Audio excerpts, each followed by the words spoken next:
Vamos lá, meus irmãos, vamos lá, começando mais uma aula de hermenêutica 1 e 2. Hoje é a nossa sexta aula, como é costume, já oramos. Mais uma vez, boa noite, graça e paz. Boa noite, graça e paz. Amém, boa noite. Amém. Boa noite, pastor. Boa noite, graça e paz. Graça e paz. Boa noite, graça e paz.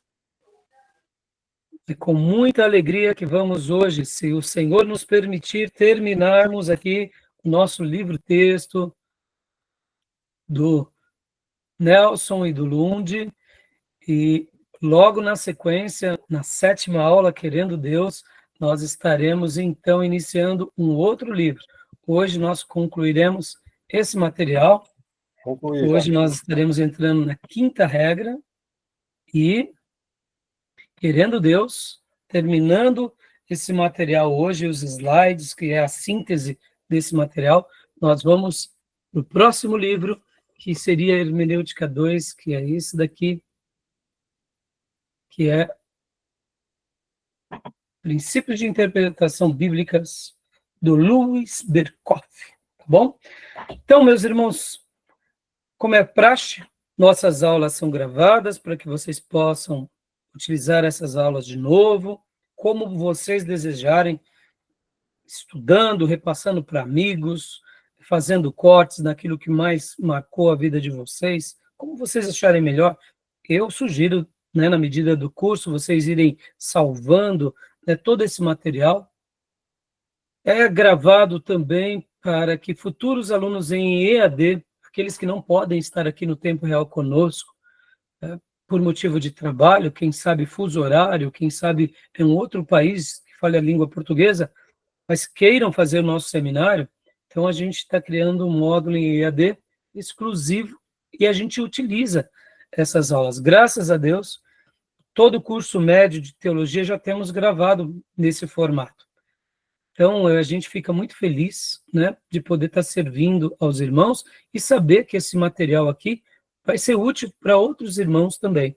E, em terceiro lugar, também é gravado, e eu deixo aberto nas redes, essas aulas para que obreiros e cristãos, quando eles quiserem aprender sobre algum dos temas aqui, eles comecem a estudar e, de repente, eles descubram o amor que nós temos pela Bíblia e por uma boa tradição cristã, principalmente ortodoxa, reformada, histórica, e dessa forma eles possam, né, abençoar suas igrejas, serem libertos das heresias, tá bom? Então a gente grava por isso, e eu não tenho dúvida também, viu, meus irmãos? Como nós tratamos aqui da palavra de Deus, e é a palavra de Deus que nos limpa, Jesus disse: vós já estáis limpos pela palavra que eu vos tenho falado, vos tenho ensinado. Eu não tenho dúvida que até pessoas não crentes que assistirem essas aulas, que tiverem um contato com a Bíblia, se converterão. E quando isso acontecer, eu vou ficar muito feliz, mas muito feliz. Porque se eu souber de pessoas que por meio das aulas se converteram, meus irmãos, olha, a gente vai fazer uma festa na igreja, tá bom? Então é por isso que eu deixo aberto, né? Porque, irmãos, é o poder da palavra. A palavra sendo proclamada, é o Espírito Santo de Deus que trabalha nessas vidas, tá bom? Então, para isso que gravamos. Vamos lá, meus irmãos. Eu gosto muito de sempre abrir com um texto bíblico, até porque estamos aqui num seminário teológico, não teria sentido nenhum abrir, né, a aula sem ler a Bíblia. Então, vamos ler um texto bíblico. Apocalipse, capítulo de número 22, versículo de número 13. Apocalipse 22, 13. O irmão que quiser, pode ler. Apocalipse 22, 13. Eu vou abrir também aqui, na minha Bíblia digital. Texto muito lindo. E qualquer irmão ou irmã pode ler para nós, por gentileza. Vou ler, então. Pode ler. Eu sou o Alfa e o Ômega, o primeiro e o último, o princípio e o fim. Glória a Deus. Esse texto maravilhoso. Está se tratando de quem, esse texto? Se refere a quem? Jesus. Jesus. Jesus. O nosso amado Jesus. Nosso bendito Jesus. nosso adorado Jesus. Estamos aqui para servir apenas Ele e a mais ninguém. Eu sou o Alfa, o Ômega, o primeiro e o derradeiro, o princípio e o fim. Amém, meus irmãos? Glória a Deus. Por que eu estou falando isso? Hoje nós estaremos entrando na nossa quinta regra. E na quinta regra, meus irmãos, a gente vai aprender muito sobre o paralelismo, ou seja, textos paralelos, passagens paralelas. E eu quero que vocês tentem perceber que aqui nesse texto, o que nos faz lembrar em algumas passagens bíblicas? Em algumas revelações, tanto no Velho Testamento, em todos os livros do Antigo Testamento, sejam poéticos, históricos, leis, e também no Novo Testamento. O que vocês lembram?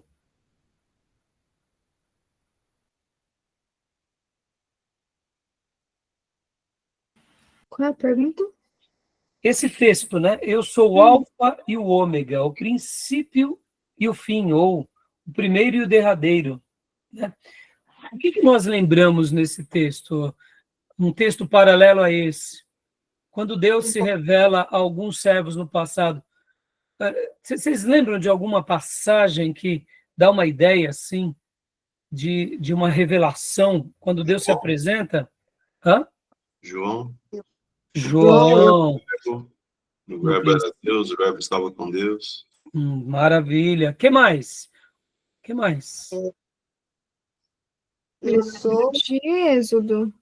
Deus nenhum. Isaías. Isaías, qual que é o texto? Cita. E antes de mim, Deus nenhum se formou. Muito bom o texto de Isaías. Isso. Eu não lembro, mas Percebam? eu lembro. Sim, a irmã está lembrando parte do versículo, né, do profeta Isaías. Ótimo. Beatriz, você falou alguma coisa? Eu lembro de Êxodo, Deus falando com Moisés. Eu sou o que sou. Muito O texto de bom. João também, né? Ele fala para o fariseu, antes que Abraão existisse, eu sou. Exato, olha, eu queria chegar aí, eu fiz essa pergunta, eu sabia que tinha mais textos, e existem muitos outros, mas era essa a minha proposta. Êxodo, quando Deus se revela na sarça para Moisés, eu sou o que sou. E quando Jesus também está lá em João, falando aos líderes religiosos, por várias ocasiões ele usa a expressão eu sou, remetendo a mesma ideia do Êxodo.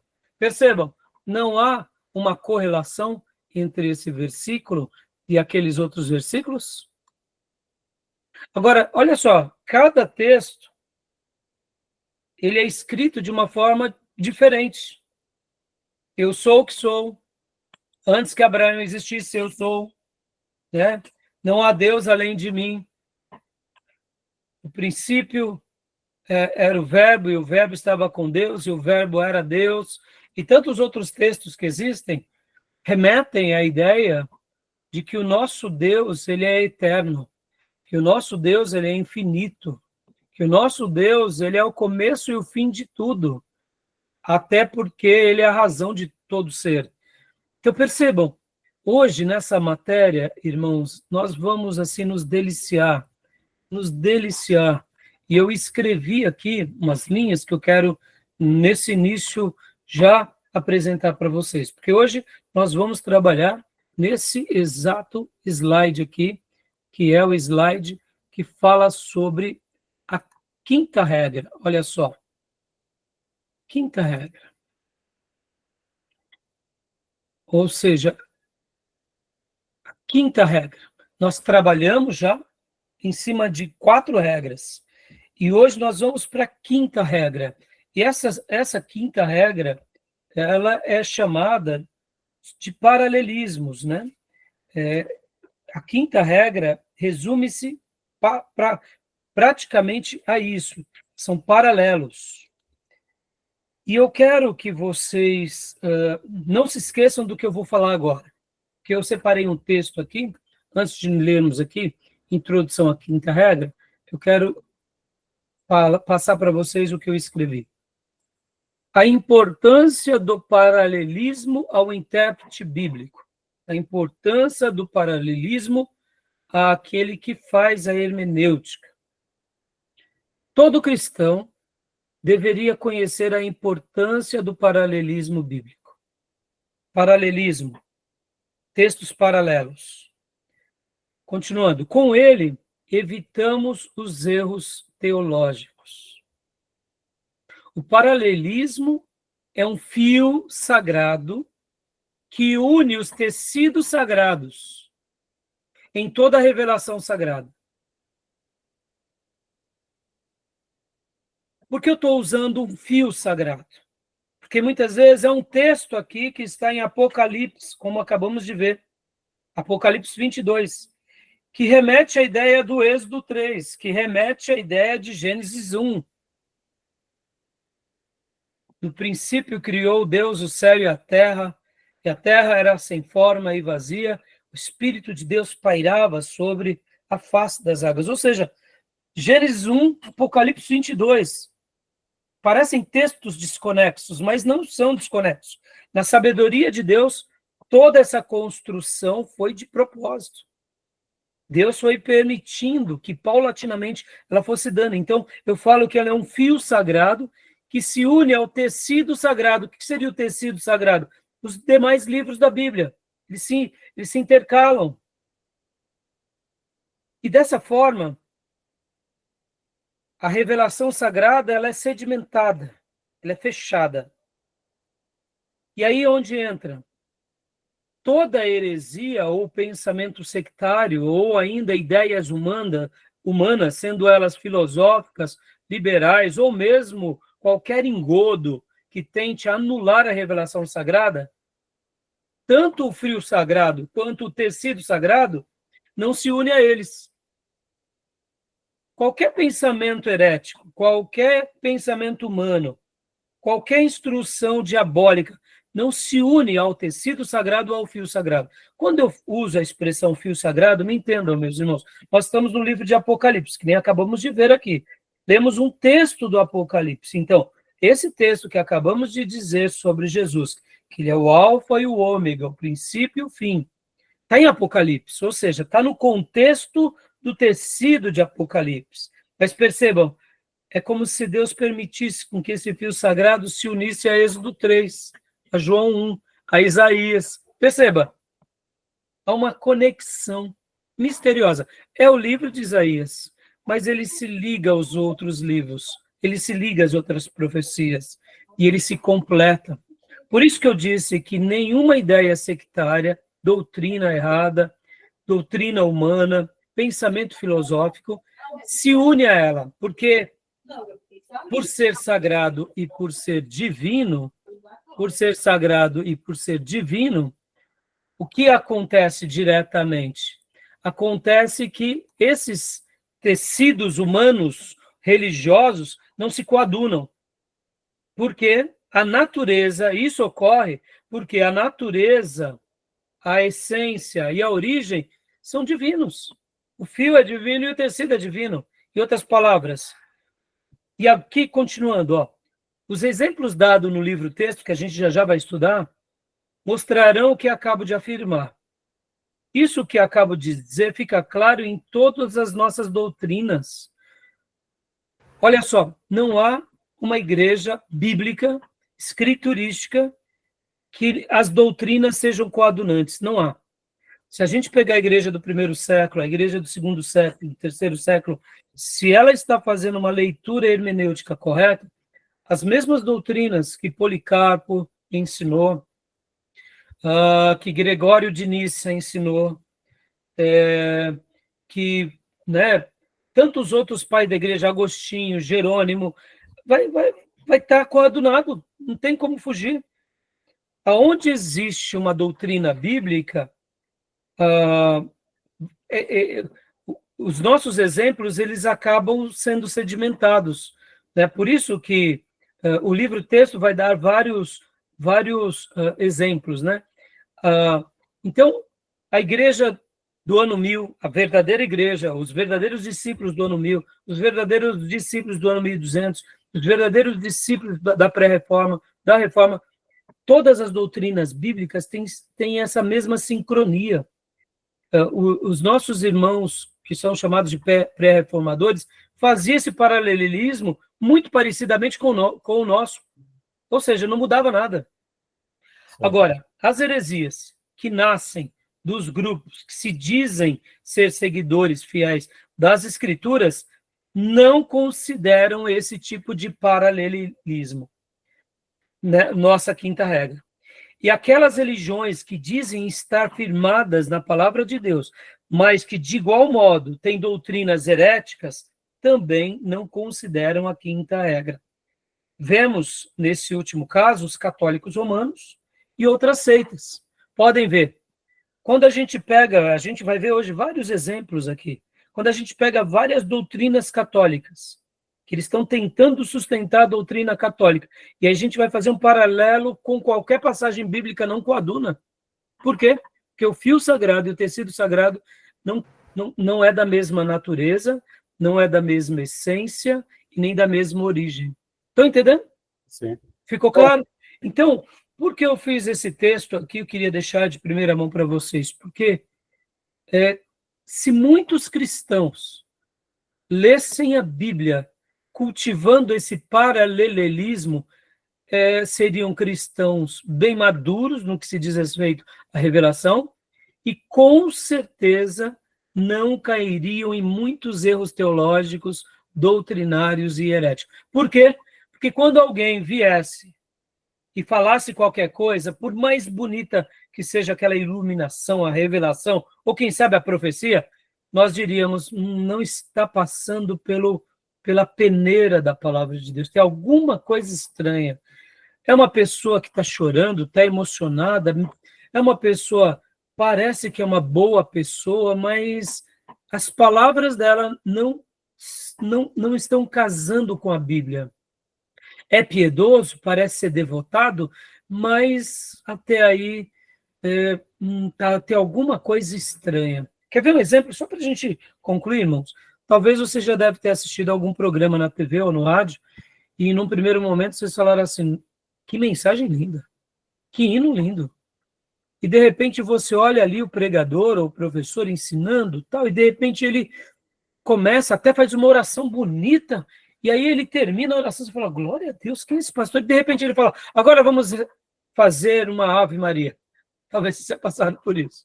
Mas, meu Deus do céu, tudo. Não é assim?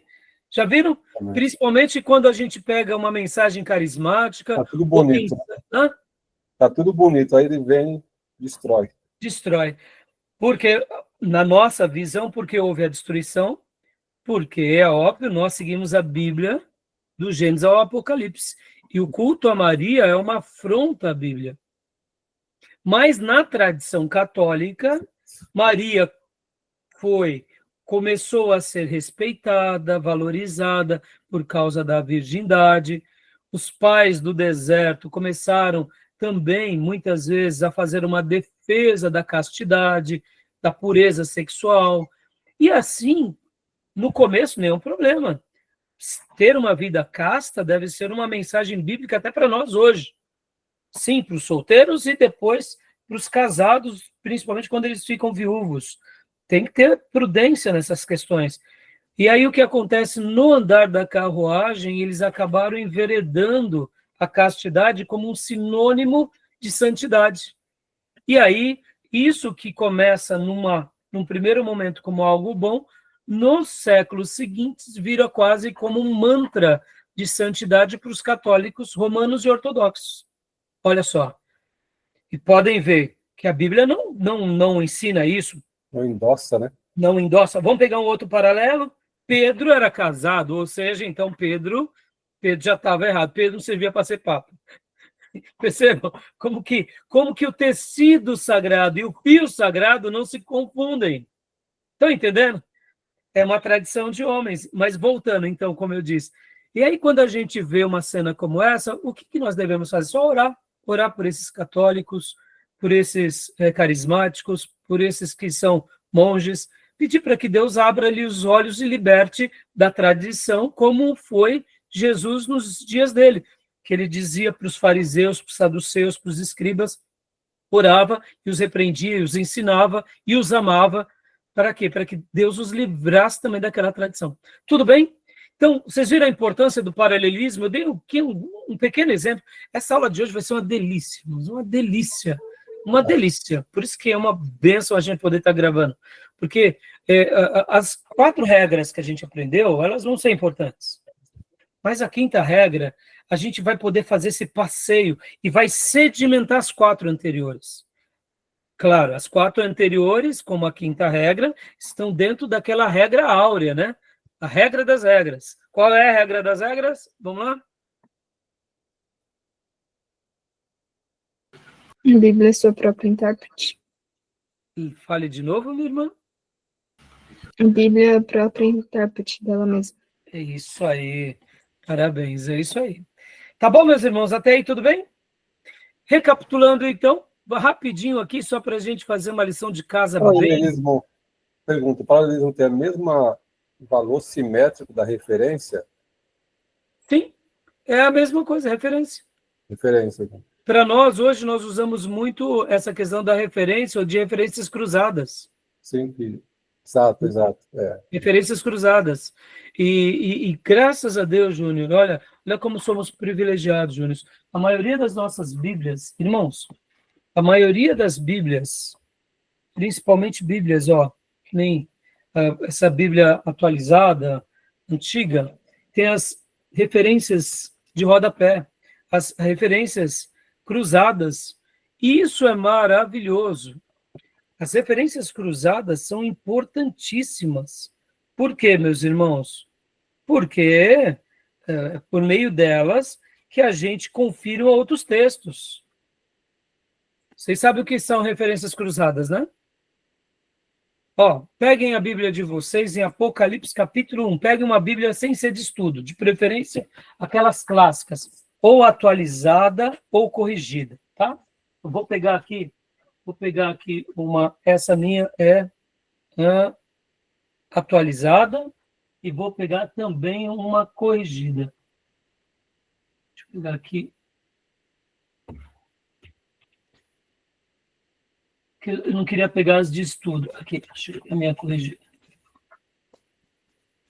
Olha, quando você pega tanto a atualizada quanto a corrigida, lá em Apocalipse 1.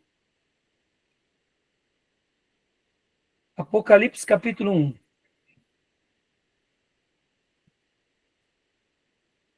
Apocalipse capítulo 1. Acharam? No final da Bíblia, quando você vai ver, por exemplo, você vê muitos textos bíblicos pequenininhos. Essas seriam as referências cruzadas. Aqui, o que seriam as referências cruzadas? Seria a 5ª regra, textos paralelos. Na minha Bíblia Revista e Atualizada, eu tenho 2 linhas de versículos aqui do capítulo 1 de Apocalipse 1. Eu tenho 2 linhas de versículo. Algumas Bíblias, como essa daqui, que tem uma outra Bíblia aqui, também antiga, que ela trazia as referências cruzadas, olha que legal. No meio, vou mostrar para vocês. É que agora aqui não vai dar para mostrar para vocês, mas, por exemplo, aqui, é uma coluna no meio. Estão vendo? Deixa eu diminuir aqui. Deixa eu tirar aqui.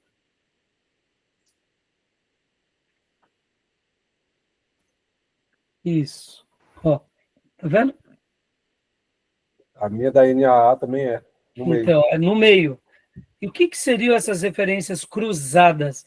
Nada mais, nada menos do que texto paralelo. Agora, olha só, aqui na minha Bíblia, Revista e Corrigida, tem umas 4 linhas, 5, de textos bíblicos. Ou seja, não, tem muito mais. Tem muito mais. 1, 2, 3, 4, 5, 6, 8. 8. Pode ver aqui embaixo, tá vendo? Tudo isso é textos bíblicos.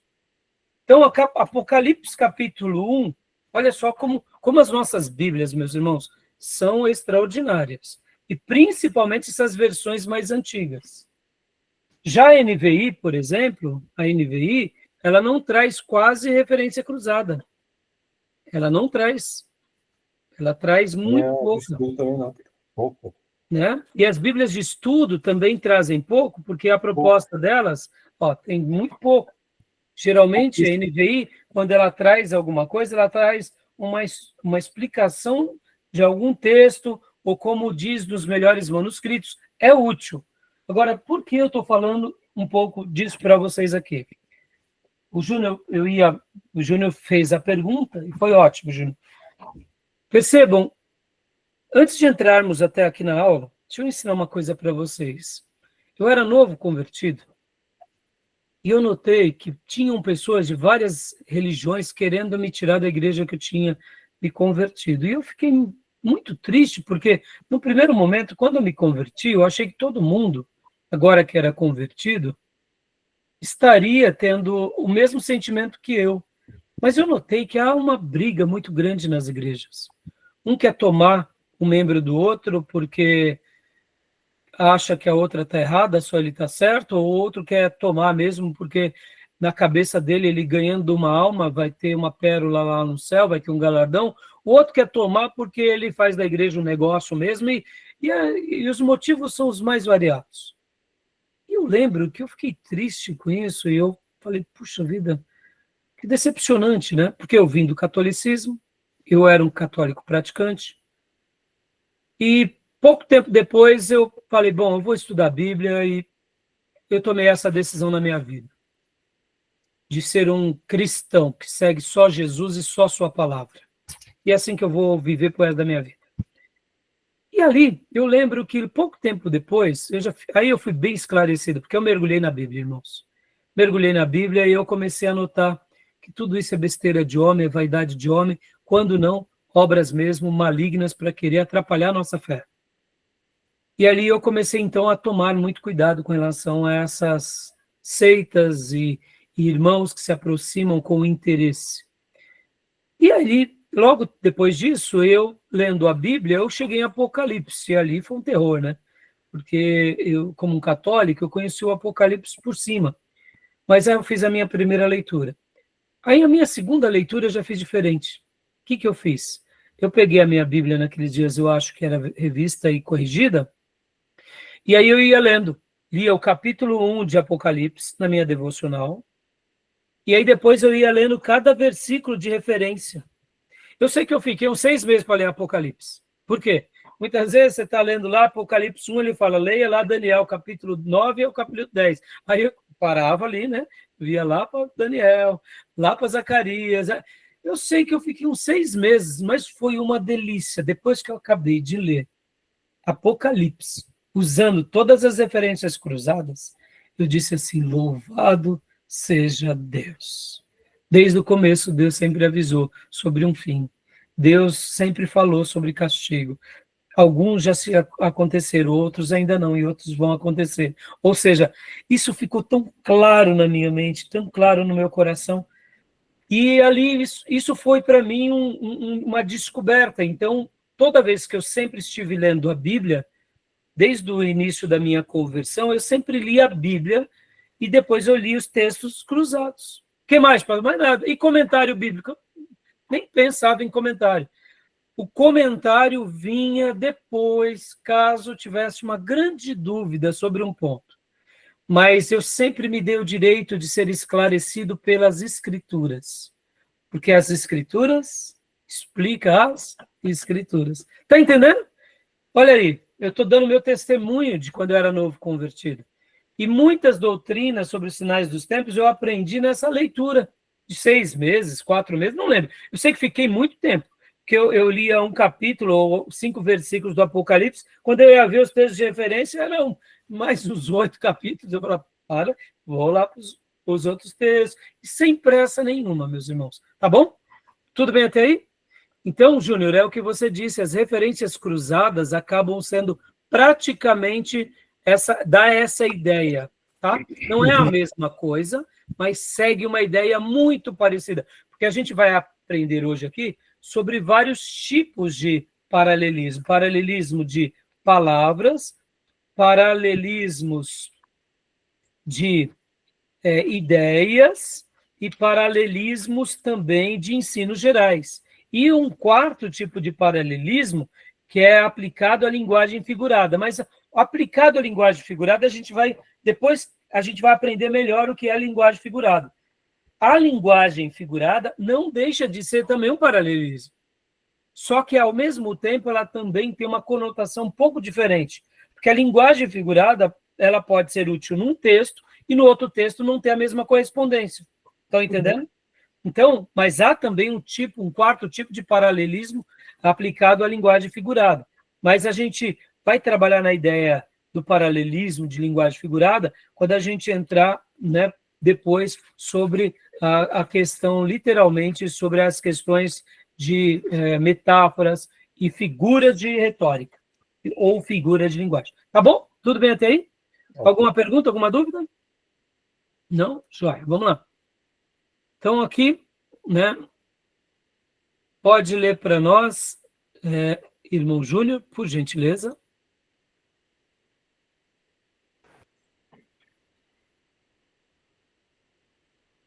Está bloqueado o seu microfone, meu irmão. A introdução à quinta regra.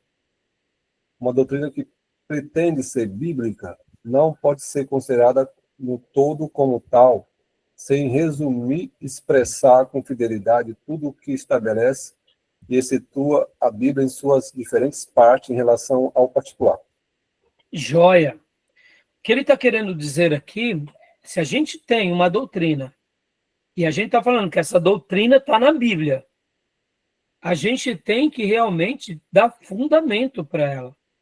A gente não pode pegar uma passagem um pouco obscura e fazer disso uma doutrina, gerando mais dúvida, ou porque em oração, ou porque Deus me revelou. Ora, se há dúvida, a gente tem que tomar um certo cuidado. Vamos pegar um exemplo disso, irmãos?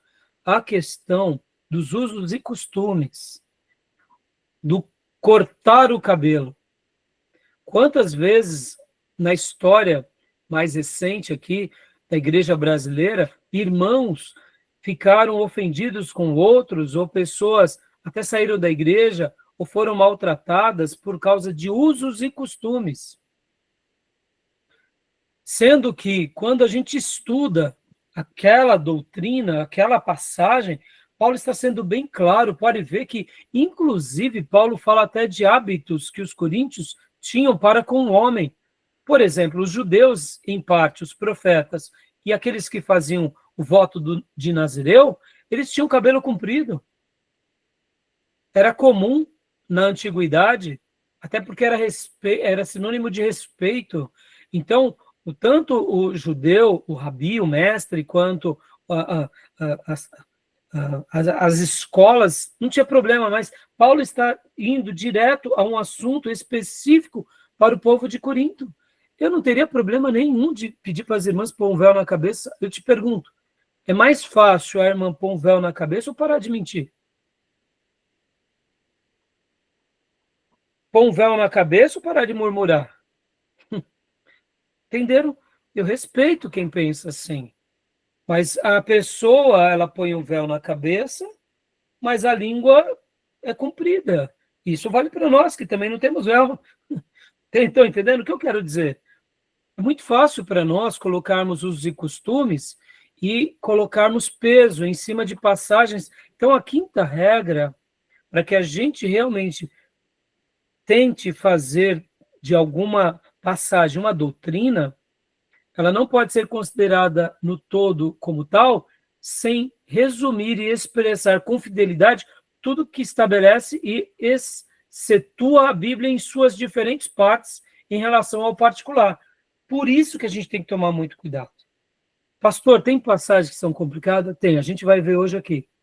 Mas percebam, a igreja ela é unida nas regras, nas doutrinas principais. A gente não tem dúvida delas. Pastor, então tem certas doutrinas que seriam secundárias? Me entendam, todo ensino é sagrado. Mas nós colocamos e classificamos como secundários porque nós não temos uma data ou uma resposta. Vamos pegar um exemplo? A doutrina da volta de Jesus. Jesus vai voltar ou ele já veio? Vamos lá. Os russelitas, né? Os testemunhos de Jeová, Jesus já veio, não já veio? Eu acho que ele ainda vai vir. Sim, para nós ainda vai vir. 1914. Mas testemunha de Jeová, Jesus já veio, né? 1914. Isso. Opa, pera lá. Mas vamos lá. Você fala Aí eu desde te sempre. pergunto, a gente sabe que essa é uma heresia que não tem nada a ver, né, Júnior? Claro. Sim, Como muitas outras dos ruselitas. Mas vamos lá. Jesus vai voltar. Temos dúvida disso ou não? sim. Joia. Quando ele vai voltar? Aí. Aí forma a doutrina, né? Então, exatamente. Quando ele vai voltar? Aí talvez você diga, pastor, ele vai voltar no relógio de Deus. Não, vamos então definir melhor. Ele vai voltar antes da tribulação, no meio da tribulação ou depois da tribulação. Percebam, são coisas secundárias. Por que eu digo que são secundárias? Porque a Bíblia dá margem para os três. Pastor, não, pode até ter um quarto e um quinto, uma quinta visão. Essas três são as mais conhecidas. São as correntes, né? São as correntes, e isso que eu disse.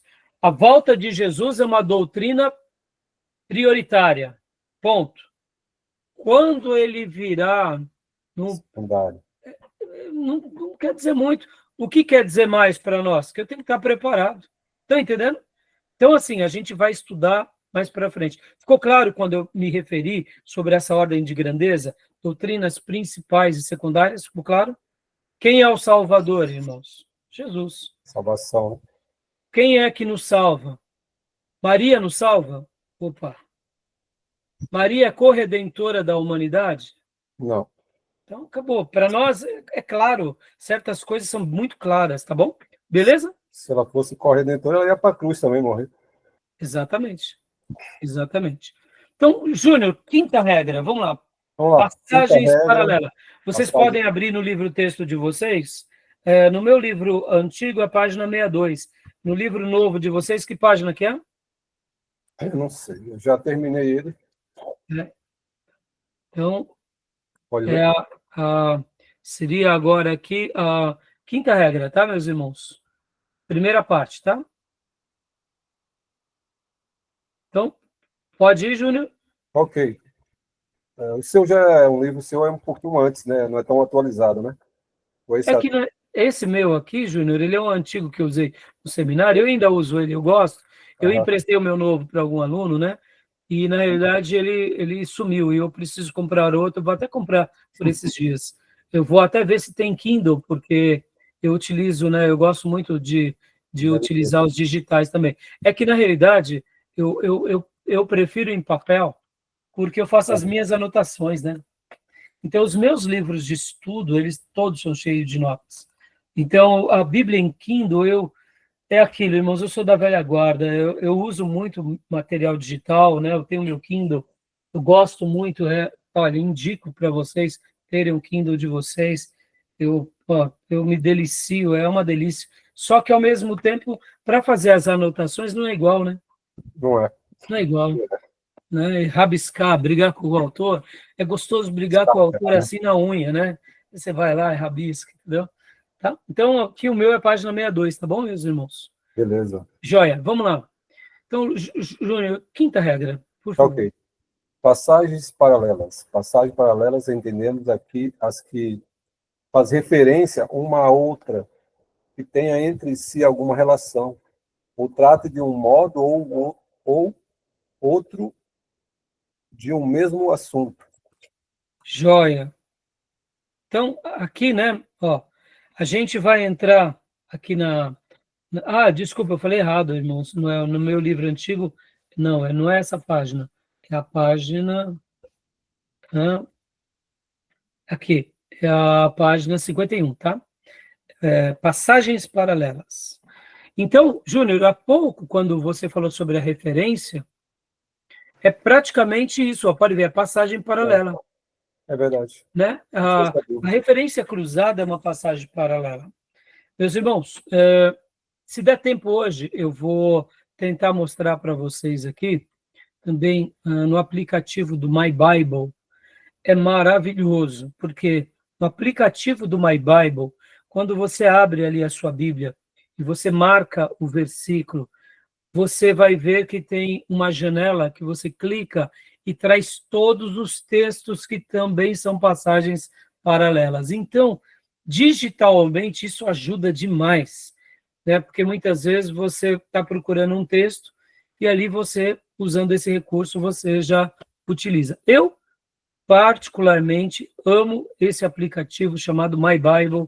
Eu sugiro que todo irmão, todo seminarista baixe ele, baixe todas as versões bíblicas, todos os comentários bíblicos em português, as versões bíblicas em português, os dicionários bíblicos, os livros também que falam sobre a geografia, porque tem mapas. Meus irmãos, é uma biblioteca digital. Eu me delicio. Tem textos em original, tem grandes comentaristas, é simplesmente maravilhoso, maravilhoso, tá? Depois, uma outra hora, eu explico para vocês, tá bom? Vamos lá. Então, passagens paralelas, como o texto diz aqui. Vamos ler aqui.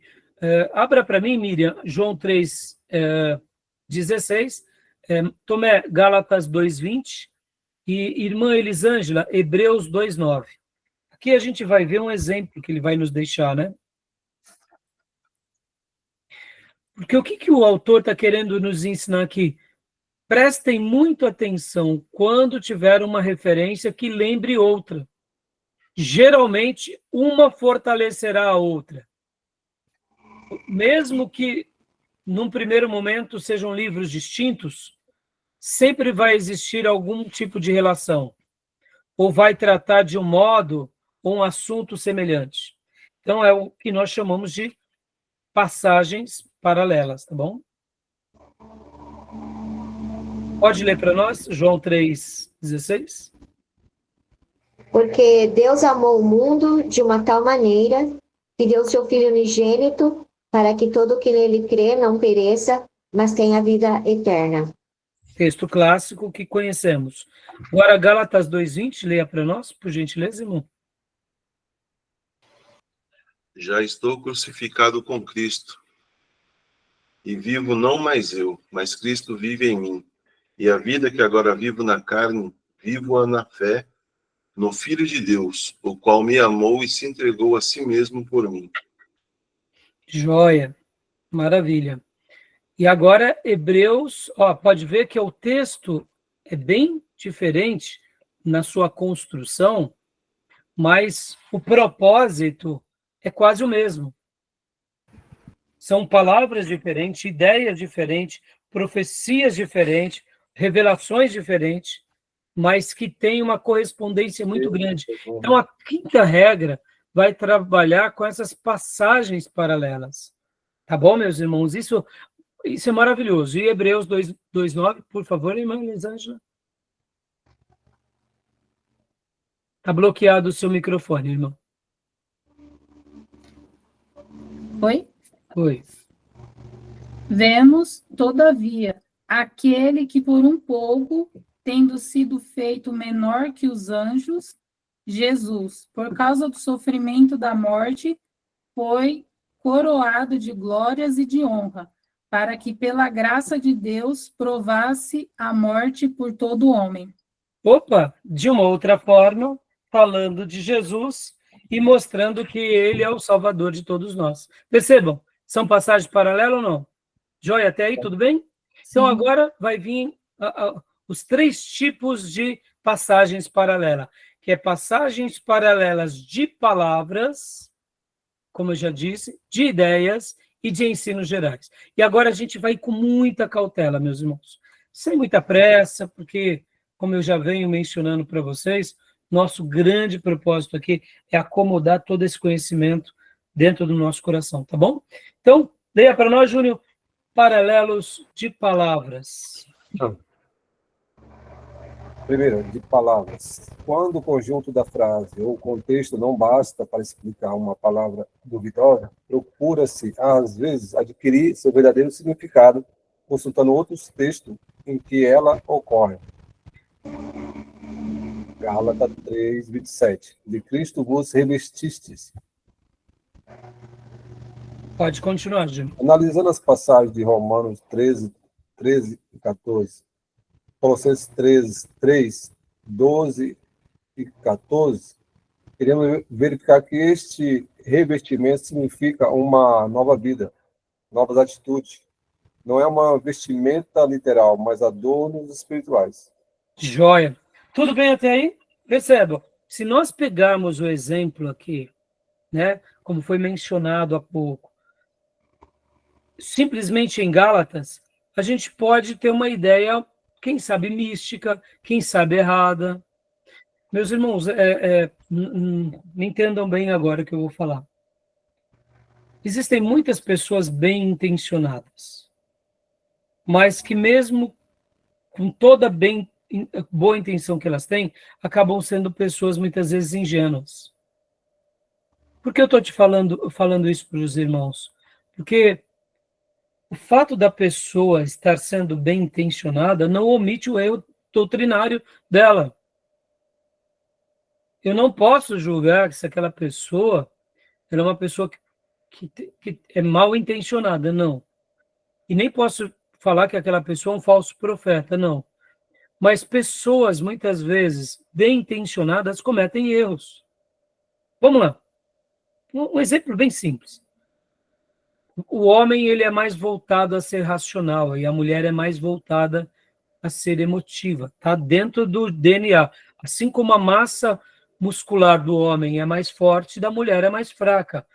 Assim como a força interna da mulher, e a mulher, para dores internas, ela é mais resistente do que o homem. Isso é fato. É a fisiologia. Pode ver.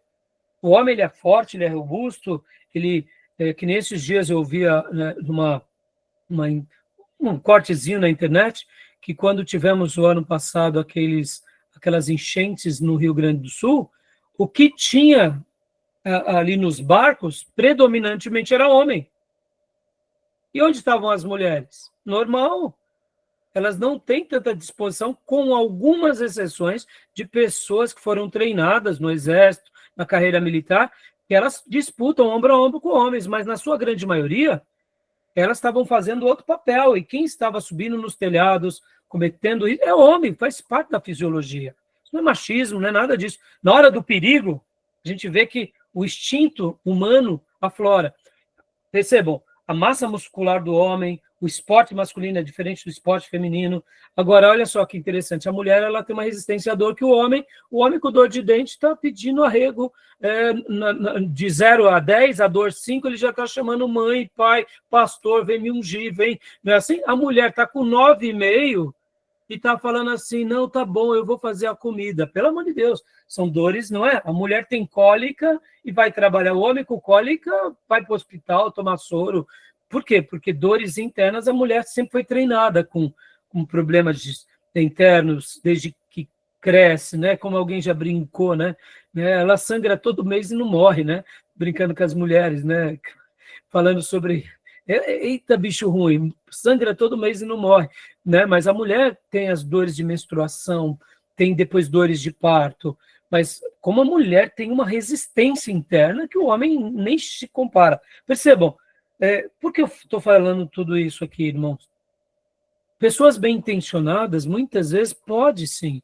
E pega uma pessoa aqui, vamos pegar aqui, irmãos, uma pessoa que está passando por um momento de muita emoção. E ali ela está em oração, e ela está buscando a Deus. Então, nem sempre aquilo que vem na mente da pessoa é o Espírito Santo.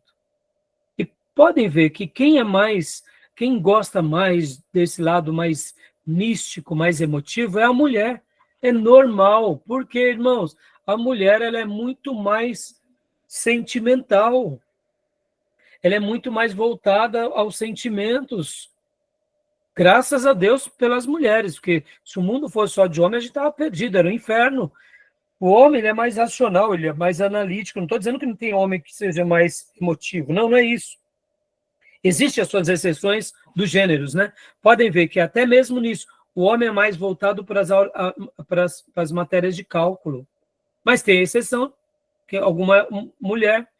As mulheres são mais voltadas para a gramática, mas tem a sua exceção. Tem homem também. Percebam, numa faculdade de engenharia, quando eu terminei o seminário, eu comecei a fazer engenharia, fiz 1 ano de engenharia. Na classe de 50 pessoas, tinham 2 mulheres, 3. Mas você vai para uma classe de letras, é o oposto, é 50 mulheres e 3 homens.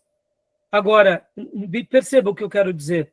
Voltando aqui o que eu quero falar sobre boas intenções. Muitas vezes uma pessoa está tendo boas intenções, ela está gastando, está queimando pestana, mas quando ela vai ler o texto aqui de Gálatas 3:27, de Cristo vos revestistes, é perigoso demais. Se ela não usar aqui o paralelismo de palavras, ela pode criar uma heresia. Mas quando a gente analisa esse texto dentro dos outros textos, fica muito fácil, fica muito lúcido. Estão entendendo onde eu quero chegar? Tudo bem? Tranquilo? Eu dei esse preâmbulo todo aqui, não quis ofender ninguém, até pelo contrário, você pode ver que eu valorizei os gêneros, irmãos, brinquei com as irmãs, né? Mas, me entendam, todos nós somos importantes, mas assim, e não é... guardem isso, nós, pastores, precisamos muito da emoção das irmãs, porque geralmente as irmãs se entregam 100% nas causas. É assim ou não é? E graças a Deus, porque essas irmãs se entregam 100% nas causas, porque diante de uma instrução bíblica, elas convencem o marido e convencem os filhos. Só para eu concluir esse ponto, irmãos, a pedagogia do lar está na mulher, meus irmãos. Guarde isso. A mulher é o líder de casa. A pedagogia do lar está na mulher. Pode ver que a mulher sabe edifica o lar, a tola destrói. Porque quando ela é sábia, ela pega o tranca-rua do marido e ela põe no prumo. Ela pega os atribulados e gadareno do filho e ela põe no prumo. A mulher é porque ela consegue. Porque qual é a grande mensagem da mulher? Ela faz de coração. E mesmo o homem mais duro que seja, ele é ganho pelo coração. E o filho, a mesma coisa.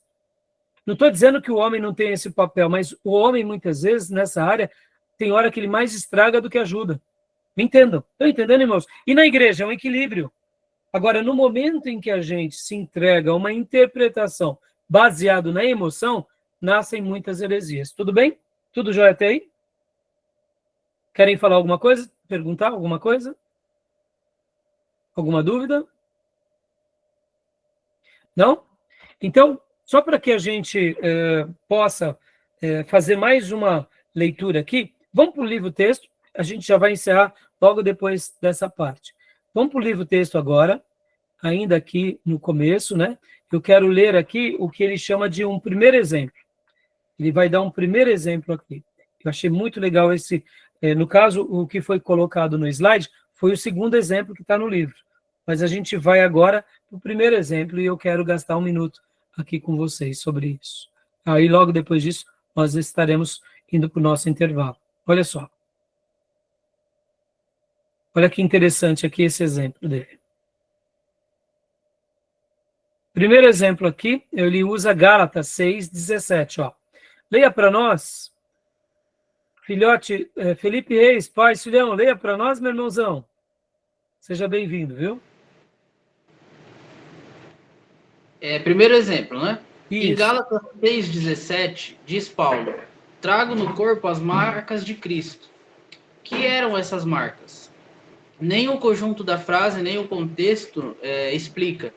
Iremos, pois, as passagens paralelas. Em 2 Coríntios 4:10, encontramos em primeiro lugar que Paulo usa a expressão levando sempre no corpo o morrer de Jesus, falando da cruel perseguição que continuamente Cristo padecia. O que nos indica que essas marcas se relacionam com a perseguição que sofria. Porém, ainda mais luz alcançamos mediante 2 Coríntios 11:23-25, onde o apóstolo afirma que foi açoitado 5 vezes com golpes de couro e 3 vezes com varas. Suplícios tão cruéis que, se não deixavam o paciente morto, causavam marcas no corpo que duravam por toda a vida.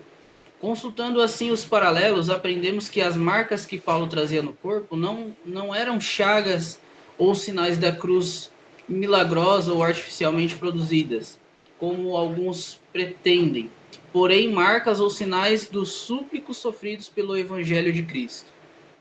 Obrigado, filhote. Obrigado. Percebam, irmãos, está claro para os irmãos sobre esses textos aqui? O que trago no meu corpo as marcas de Jesus? Nenhuma dúvida, né? Aí, Pode falar, Júnior. esse texto aí, ele quer desmistificar essa ideia que os romanos têm daquele negócio da cruz de Cristo, aqueles símbolos, aqueles sinais que eles começam a venerar. Então, o sofrimento, né?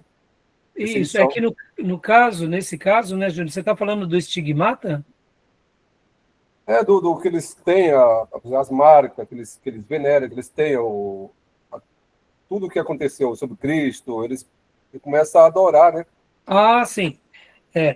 Você está dizendo na história da igreja depois, né? Isso. Depois. As chagas, né? As chagas. Isso, tá. exato. Estou pensando que você estava falando do contexto romano naqueles dias. Não. Você Não, está falando não. depois, da história da igreja. Depois, a história da igreja. Isso. Meus irmãos, percebam uma coisa. Olha que interessante. No catolicismo, você já deve ter ouvido aquela expressão estigmata. Já ouviram? Não? Tem até um filme que é baseado nesse princípio, que alguém, por algum motivo, ele começa a sofrer no seu corpo atual chagas de Cristo. E então, dentro da perspectiva religiosa, claro, não digo que são todos os católicos, tá, meus irmãos? Mas um grupo vai dizer que é como se fossem manifestações de Cristo no corpo dessa pessoa, mostrando que essa pessoa está sofrendo, sim, mas ela foi tipo como que agraciado por estar padecendo parte do sofrimento de Jesus. Era como se fosse é como se tivesse acontecendo de novo o sinal com ela, né? Com essa pessoa. O filme Estigmata mostra um pouco disso, um filme antigo, né? Mas assim, dentro do catolicismo tem um pouco disso. Por isso que aí vem essa expressão estigma. É como se fosse quase com o karma, né? O karma no espiritismo não é que a pessoa reencarna e ele tem que pagar por algo, ele vai colher as benesses por causa daquela outra vida. Não seria o karma. No caso, o karma geralmente é algo mais negativo, onde a pessoa, se ela foi um bandido que bateu nos outros, agora ela nasce numa favela, ela nasce aleijado, sofre muito, porque ele tem que pagar o seu karma. O estigmata é uma leitura mística quase como essa, só que a mudança é, essa vida, ela está agora recebendo evidências de Cristo no seu corpo, por algum motivo, quem sabe para o seu crescimento, e para que, por meio desse sofrimento, outras pessoas se aproximem de Cristo. Então, ela acaba sendo vista quase como uma pessoa especial. Bom, isso não tem nada a ver com Bíblia. Concorda? O que Paulo estava dizendo aqui é o que nós acabamos de ler. Levando sempre no corpo o morrer de Jesus. Porque ele foi açoitado, passou por náufrago, etc. e tal. Agora, olha que interessante. Se nós não tomarmos cuidados e não lermos essa questão, lermos direito, fizermos uma lição de casa sobre o paralelismo de palavras, olha só, vou compartilhar aqui com vocês o texto de Colossenses. Olha só que interessante. Colossenses 1:24. Percebam? Colossenses 1:24.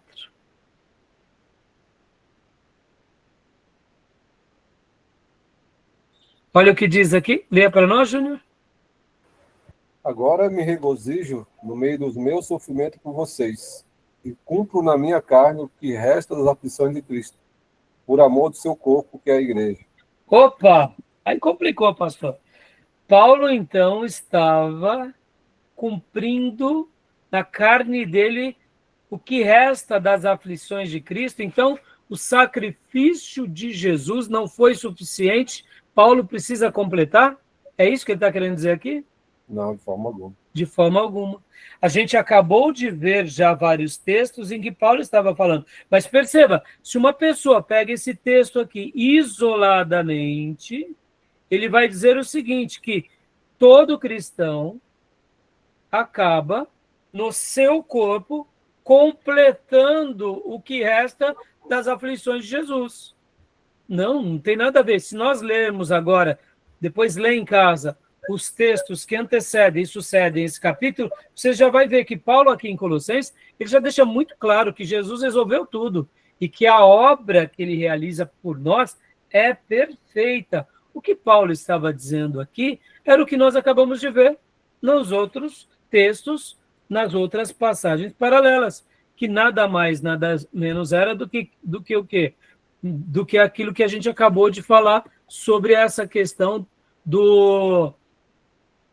que ele sofreu, de que ele estava ali, de fato, um dia ele tinha sido golpeado com chicotes, açoites, né, açoitado 5 vezes, com golpes de couro, 3 vezes com varas, apedrejamento, náufragos, e, como se não bastasse, as lições espirituais que Jesus nos deixa. Quais são as lições espirituais? Cada um carrega a cruz de Cristo. O que Paulo está dizendo aqui é o seguinte: igreja de Colossos, todos nós precisamos carregar a cruz de Cristo. E o cristianismo sem cruz não é cristianismo. Então, perceberam? Ficou claro? Tudo bem? Olha a importância dessa quinta regra e do paralelo de palavras. Tá bom, meus irmãos? Alguma dúvida? Alguma dúvida do restante das páginas do livro? Que eu acredito que os irmãos já devam ter lido, né? Praticamente todo o livro, né? É um livro pequeno, né? Quem não leu, não tem problema, continue lendo. É mais do que você ler rápido, é você ler bem, né? Tudo bem? Mais do que o irmão ler rápido, é ler bem. Beleza? Ok. Tá bom? Então, podemos parar, meus irmãos? Podemos? Sim. Vamos parar para a gente ir para o segundo bloco, então, da quinta regra, o paralelo de passagens paralelas, ou seja, o paralelo de palavras, que é a primeira parte, fechamos. Vamos entrar agora no segundo bloco para a segunda parte, que é o paralelo de ideias. Tá bom? Então, tudo bem? Fechou? Alguma pergunta, alguma dúvida? Não? Então, passo a passo, mas sem muita pressa, né? Um exercício por vez, fazendo bem feito, a gente chega lá, com a graça de Deus, tá bom? Então, vou encerrar aqui a nossa gravação, para que a gente possa ir por intervalo, e voltamos em 5 minutos, tá bom?